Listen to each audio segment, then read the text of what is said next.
Hi, this is Representative Al Baldasaro, and once again, we're back on Who's Looking Out for You. I have a special co-host here today.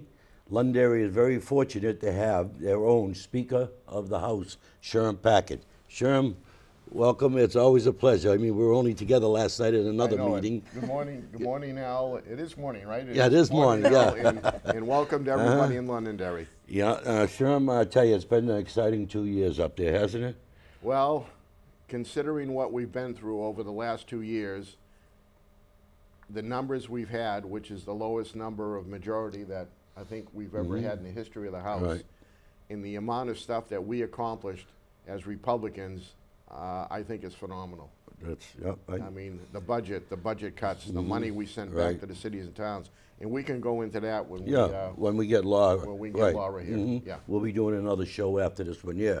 But anyways, I have a special guest today, a young lady who I've known for a long time. She worked for President Trump as a deputy press, person over there at the White House, and she did a little stuff with WMUR, New Hampshire, born and raised, and she is going to be the next congressman for Congressional District 1, Karoline Leavitt. Wonderful. Well, thank you, Al, for having me. Caroline, when I first seen you speak, I'm going to tell you, it was like, wow. God help us. We finally have somebody that knows the issues, that can walk, talk, and chew bubblegum at the same time, and that's you. But what I don't understand, Sherman, where I'm confused is, such a young age, why would you, in hell would you want to get in this game? I ask myself that every day. No, I'm just kidding. I am running, obviously, to defeat Chris Pappas, first and foremost, right? I mean, this guy has been in office now for 3 terms, several years, and looking at his voting record was very deeply concerning to me. As you mentioned, I grew up here, just down the street in Atkinson, New Hampshire, small business family. My family still has a business in Plastow. And so I was raised a conservative in New Hampshire, and I have not seen Chris Pappas emulate those values at the federal level at all. And I had the honor of working in Washington for President Trump, as you mentioned. I went to St. Anselm College, where I really threw myself into politics, went there to play softball, got an athletic scholarship, and then just fell in love with politics, thanks to our First of the Nation primary, which is something that Chris Pappas hasn't stood up for at all. If we lose that, we lose the political lifeblood and culture of our state. So when I was in D.C., I worked for President Trump, saw the policies we were enacting, the America First agenda, uplifting families like my own every single day for 4 years. It was an honor to be a part of that administration in the White House press office. And then I moved over to Capitol Hill after the election took place and worked for Congresswoman Elise Stefanik. She's now the House Republican chairwoman. And saw what it means to be a lawmaker. She was the youngest woman ever elected in 2014, grew up in a similar background to me, right? Small business family from her district, and then went to bat for the families in her district, as I seek to do here in New Hampshire. And I was always looking at Pappas's voting record as I was serving as Elise's spokeswoman and thinking to myself, my gosh, I mean, this guy is so out of touch with our values. He votes with the far left caucus of the Democrat Party consistently.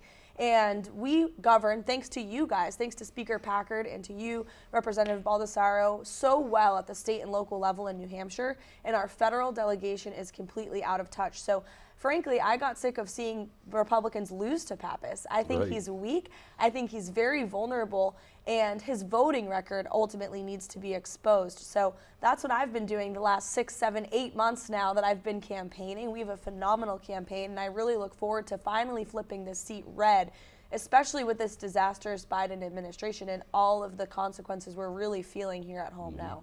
Now, your dad has an auto business, right? Correct. Now, and you driving around the state and everything, what do you think, how are you going to fix this gas?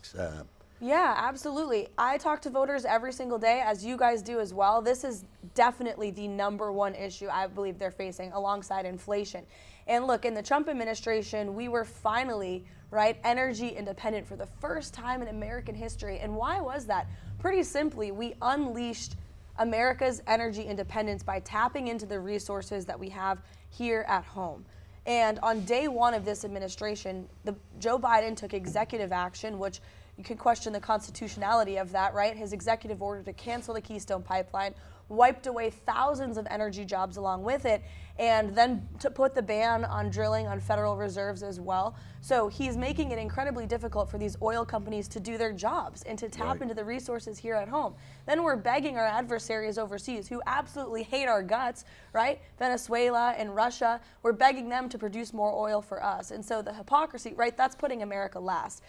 So essentially reversing everything this administration has done, going back to the successful domestic energy production policies of the Trump administration is what's going to lower gas prices. It's not what Chris Pappas is calling for, which are these gimmicks, right? A federal gas tax relief, right? That's not going to do much. That's a short-term gimmick. We need long-term solutions, and ultimately, to me, that means drilling and utilizing the resources of the United States and producing these good jobs, too, that have been totally wiped out. That's the only way we're going to see prices go down. But this administration is unwilling to do it because they know it's going to piss off the far left part of their party, right? The AOCs of the Democrat Party, which control this White House and this administration, will lose their minds if we go back to the Trump administration's domestic energy policies. So we're not going to see it. Frankly, we're going to see gas prices continuing to rise unless we go back to the Trump era. But that's not going to happen, unfortunately, until we hopefully take back the House in November. Well, I think anybody with any common sense realizes that if we don't take the House and the Senate back down there, that Biden is going to continue moving along.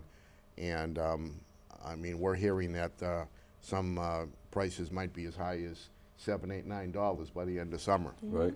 But that's just unacceptable. And the other thing that it's affecting, and I know this is one of the problems where the majority of it I blame Biden for, but it's been a problem that's coming along, is our ability now to move product out of the ports. You know, unload the ships and move them out of the ports. You know, it's factual that we have a number of companies that are minus truck drivers. They don't have enough truck drivers over there. So you've got a lot on your plate that, that when you go down to Washington needs to be fixed. Absolutely. And have you got any thoughts about, have you thought about some of that other things that are causing not only the inflation in gasoline, we know what it is, it's Joe Biden being just totally incompetent, but how to fix the food crisis, and because that's becoming a very serious crisis, almost as much as gas, because people can't afford to buy food. Yeah, absolutely. And the supply chain crisis and the shortages that we're seeing, baby formula, right, is wiped off the shelves in our state. I've gone around to many, many businesses up and down this district. I spent a whole day in the Lakes region last week. I'm in Salem pretty often because I grew up in this area. I have a lot of support from the business community on the Seacoast where I live now in Hampton.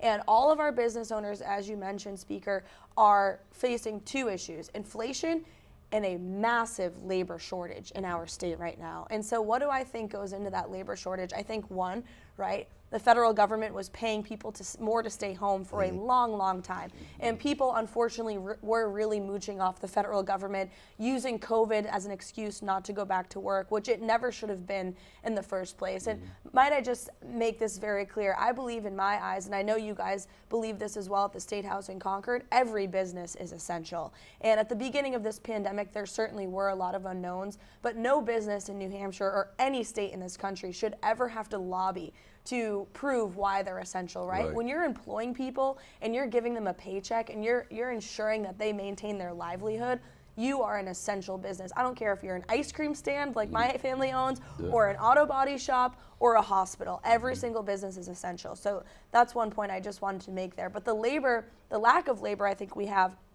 one, comes from the benefits from the feds. Two, we have a major housing crisis in our state, as you guys both know, right? We are one of the most restrictive states in the country to develop and to invest. And young people come here for our higher education universities, which are phenomenal, but then they're not encouraged to stay because they may get a great job in Manchester or in Portsmouth, but there's nowhere for them to live. Our housing market's through the roof. Our rental market is nearly non-existent. So that, I think, is discouraging a lot of workers from coming to our state and fulfilling these roles. Thirdly, one of the issues our businesses right now are facing is also a result of the federal government. This administration put a cap on the amount of legal migrant workers that can come here. So the J1s and the HB2s that our seasonal businesses literally depend Right, on, right? yeah. They come to Hampton Beach, they work, they go home. And it encourages our economy and allows us to thrive. Those people they were just put a cap on those people, but then we are allowing 2 million illegal immigrants to invade our southern border right now. So the hypocrisy, the economic and immigration hypocrisy of this administration is affecting our businesses. And then lastly, too, I'll say as a young person, unfortunately, young people in our state and everywhere across this country have a real sense of entitlement, right? They're not taking $15 jobs to be a dishwasher at a restaurant in Hampton Beach this summer. They're doing unpaid internships. They're not being encouraged to work anymore. So as a young conservative, it's one of my main goals to really reach out to the young demographics, incentivize them to get in our workforce, to take these jobs that are really lacking. And I think hopefully I can be a young voice that really inspires and encourages young people, because they are really being indoctrinated, frankly, by our entire culture, our society, our higher education universities, and frankly, our K through 12 public education in this state, which I went to. So I feel like I'm in a place to criticize it. We have to do a lot better to encourage young people to enter our workforce to help some of these businesses out. You know, I've gone to a few, of course, for the record, I did endorse Karoline Leavitt. I think I was the first You were, state yes, rep one of the to first step state up and endorse you. representatives. But I've been to some of your rallies and things like that. And I'm having flashbacks like I'm at a Trump function, because the amount of people that's shown up Yeah. in support of you has been unbelievable. Yeah, thank you. I mean, what are you doing to draw these people? I mean, is it just, are you going all over the state? You pounding the, I'm working my butt off. Yeah. I almost just swore. I'm working my absolute butt off. I would say I'm outworking all of my opponents in this race by far. And we're also investing a lot of money on Facebook and on Twitter and on all social media to draw people to our campaign, to show our advertisements. We just got our big order of lawn signs, so people will be seeing our logo everywhere across this district. But I think there is a lot of grassroots organic momentum for our campaign, and you caught on to that very early, Al, that frankly one can only have if you're from this state. And I'm running against people, not to criticize, that are not from New Hampshire. And you know, when you're from here, right, your family's done business here for many years, you know a lot of people, and word of mouth spreads pretty quickly. And so I'm very proud of the support we've earned. We're actually, and I tweeted this out yesterday, so I'm glad you brought it up. I recognize we're actually the only candidate in this race to host events. None of my opponents host events. I'm like, how do you guys not host events and draw people, right? We're not only hosting events, we're having massive crowds show up everywhere we go. We had a function at Abenaki Country Club in Rye last week. We had 130 people show up. The room was only supposed to hold 70. So at the last minute, we had to make an adjustment. You were at our first event at Hampton Beach. It was phenomenal. We hosted an event last fall in Manchester. It was with Rico Petrosilli who, yes, exactly. who endorsed yeah. Yes, so That's we're right, really proud of the momentum we've earned and the grassroots support. So if anyone wants to join our event, you can go to our website, carolineforcongress.com, and sign up, and we'll send you updates about them all. We're planning for a really big summer. We're going to host many, many more. Yeah, that's awesome. One of the other big issues, Caroline, is obviously is that former President Trump was in the process of fixing, obviously, his immigration and what's happening down to our border. Have you had a chance to either get down there or talk to the border patrol people? Do you have any thoughts about what steps Congress is going to have to take to fix the mess we have down there? Yeah, absolutely. When I was working in the White House in the press office, I had the honor of putting together many roundtables with our United States Border Patrol agents. And they were very pleased with what was going on during our administration. I've kept in touch with many of them, and they are truly living through hell right now because of what this administration has put them through. They are underpaid and overworked. Guys are quitting every single day because they don't want to put up with what's going on. And how egregious of this administration. You're supposed to lead, right? The number one thing you should do when you're a leader is listen to the people that are on the front lines of this issue. And this administration is not listening to those agents at all. And it's frankly very sad what's happening to our country because of it. We've allowed more, as you guys know, illegal immigrants into the United States of America than we have citizens of New Hampshire. I mean, where are these people going? We don't know who they are, where they're going, or whether or not they actually want to contribute to our country in a positive and effective way. How many criminals are coming through, too? Yeah. I mean, you know. I just heard on the radio this morning on Fox News that there was a terrorist that was let into the country last week. It took ICE a week to go and detain him in Florida. I mean, how is this happening, right? And I think it fuels a lot of the foreign policy challenges we're seeing. I'm a big believer that domestic policy fuels foreign policy. And when you're securing your own border, your adversaries are not going to take advantage of you. And they've seen that at every turn, what we see going on with Russia and Ukraine, the botched withdrawal of Afghanistan. I could go on about that as well. But in terms of what can Congress do to fix the immigration crisis, first and foremost, it's twofold. It's border security, and then it's fixing our legal immigration system. But border security has to be number one. I would actually probably entertain or be in support of an immigration moratorium of all costs for a set amount of time, so we can really figure out what has gone on over the last 2 years, who is in our country. And I'm a big believer in, if you broke the law willingly and you came here since this administration took office, I am sorry, but we must deport you and you have to go home. Because you broke a law, you unlawfully entered our country. That is a crime. You are a criminal and you're not allowed to stay. And that's my opinion on it. That's my belief. People may say the media calls me immoral for saying that. Frankly, what I think is immoral is the fact that we've had an invasion of our country for 2 years. So first, getting rid of anyone who's come here illegally over the past 2 years. Building the wall, right? A lot of it's already paid for. The resources are already down there. They're rotting away at the southern What happened border, with and all we're that not money utilizing that them. we paid into that, and then all of a sudden it all stopped? There are pounds and pounds of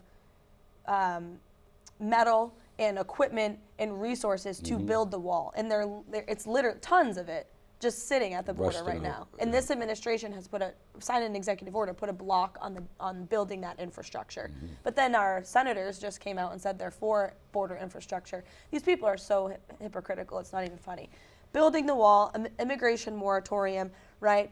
And ensuring that we're investing in our Border Patrol agents, because they, as I said, are underpaid and overworked right now. Fixing that crisis, and then we move on to our legal immigration system and taking a very cold, hard look at who we're allowing into this country. 50 to 60,000 people per year are coming here via lottery. Via lottery. Why do we have a lottery system? Why are we not incentivizing and encouraging the best and the brightest from around the world who want to come here, fulfill jobs that we need to be filled, that we cannot fill with American labor, and ensuring that they're contributing to our economy in that way? So that's obviously a major problem that Congress has been grappling with for many, many years. But until we get a new leader in the White House who actually takes Homeland Security and a strong border seriously, frankly, none of what we pass in Congress is going to be signed into law anyway. But we can still go on offense about it and really hold this administration accountable and pass good legislation to show the American people that that's what leadership should look like, and that's what we should be doing. And I hope that we can let people know how much this is costing the American taxpayer by allowing 2, 3, 4 million illegal people entering our country, and that we have to pay for their housing, we have to pay for their food, we have to pay for their medical, we have to pay for their schools. And That's exactly right. It's sad. It's sad. The American taxpayer is subsidizing illegal immigrants right now. And another thing that the American taxpayers just paid for, unfortunately, or will be paying for in the near future, is $40 billion more to Ukraine. I'm one of the few candidates in this race to come out and say that I would not have voted for that legislation. I think during a time when inflation is through the roof, people in this state, frankly myself included, are struggling to afford grocery bills every single week, right? We got women living out of cars with their children, homeless, veterans throughout the country. Right. I agree with you 100%. So how could I, in good conscience, as the representative of New Hampshire's 1st District, go to D.C. and vote for $40 billion taxpayer dollars to go overseas to a country very, very far away, whom we already gave $14 billion to back in February, right? So in 3 months, we've given $54 billion to Ukraine. That's more than we've given to any country around the world for the entire fiscal year of 2020. So we've given more to Ukraine than any country in the world in a whole year in 3 months. To me, that's unconscionable, especially during this dire economic time. So if I were in Congress, I would not have voted for that $40 billion. I would have stood with the slim majority of Republicans who voted against it, and I'm proud to say that.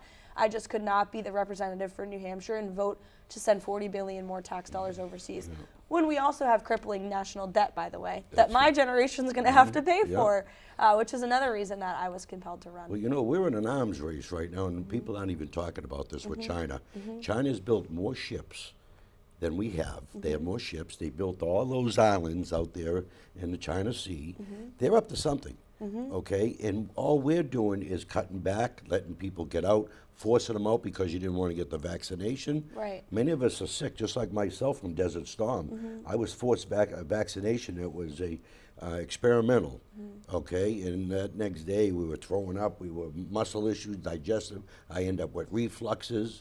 I mean, where are you on the defense budget now on what's going on with these other countries? Well, I'm in favor of a balanced budget overall, generally speaking. I would certainly support Rand Paul's Balanced Budget Act, which he tries to pass every single year, and it seldom doesn't even make it through both chambers of Congress, unfortunately.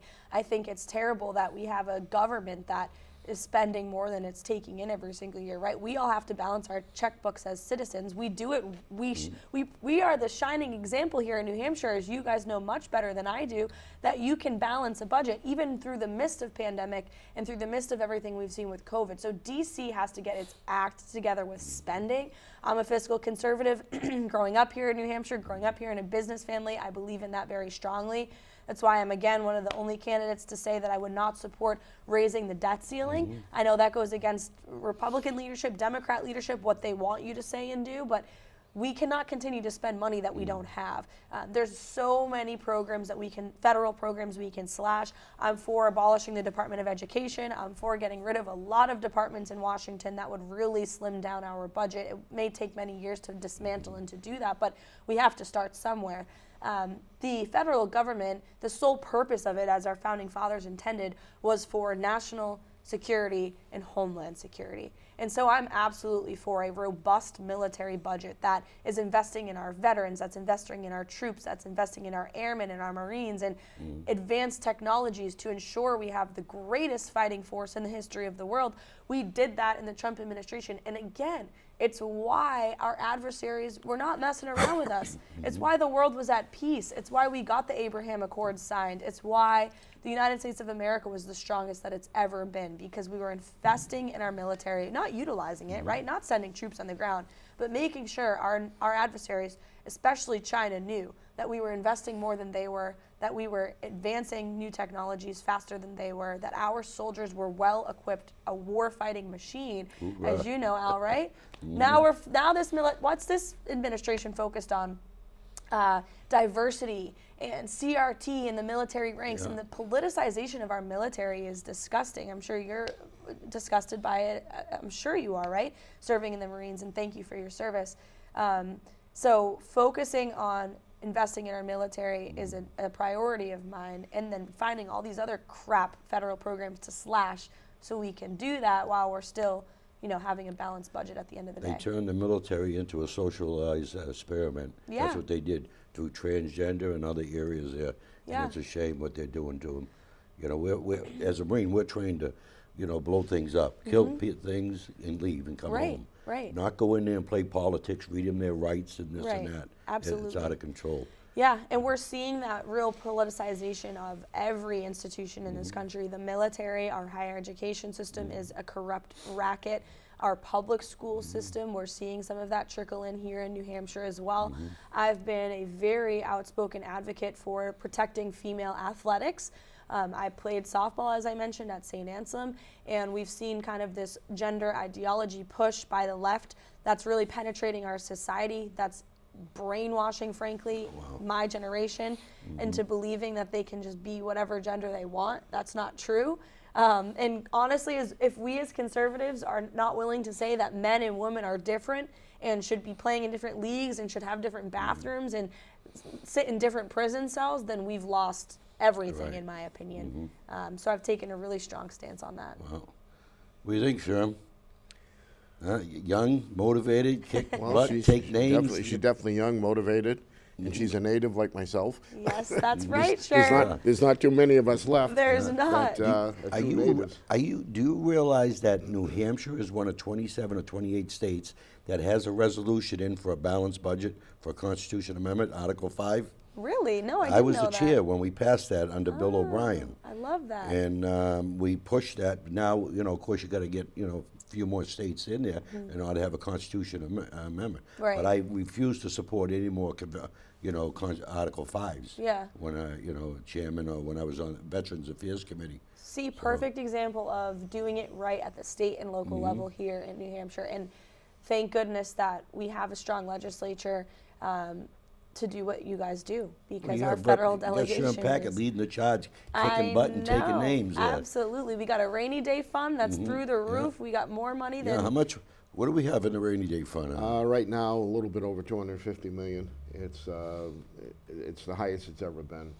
I mean, it's Imagine a no-brainer. that. If we have a disaster, I'm hearing we're about 400 million revenue above projections. That's what we anticipate, because we have so many empty spaces in state government right now, where I think we're approaching almost 2,000 empty spaces that we funded. Yeah. So we're going to have a tremendous amount of money coming back there too. So we don't need those jobs then to get rid of them. Right. Can you do the same thing in D.C. when you get there? I am going to fight every single day. That's why I'm running, right? It's about time we have a Republican voice in D.C. And if it's just this one seat we flip, I hope we win that Senate race too.